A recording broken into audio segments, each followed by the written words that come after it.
விருதுநகர் மாவட்டத்தில் 1903ஆம் ஆண்டு ஜூலை 15 குமாரசாமி சிவகங்காயர்களுக்கு மகனாக பிறந்த காமராஜ் இளமையதி காமாட்சி என்று போற்றப்பட்டார்.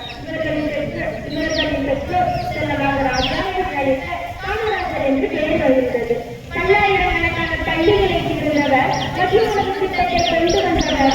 2 பிரபலங்களை உருவாக்கிய மேஜர் ஏழைகள் மீது இலக்கியவர் காமராஜர். காந்தியின் காவியத்தின் கவிதையான காமராஜ் காந்தியின் யோசியை கலந்து பேசியார். நேர்மையானவர் நேர்மையானவர் அவன் சிறந்த அவர்களுக்கு முடிந்தது. நாடு சட்டைகள் காலங்கள் மற்றும் 130 இந்திய நாட்டின் மீது அளவற்ற அன்பு கொண்டிருந்த காமராஜ் தன் நாட்டு மக்களை வெகுமாக நேசித்தார். அவர் பள்ளிக்கூடத்தில் கல்வி கற்கவில்லை. இருப்பினும் தமிழகத்தில் ஏழை அனைவரும் கல்வி கற்க வேண்டும் என்று ஆசைப்பட்டனர்.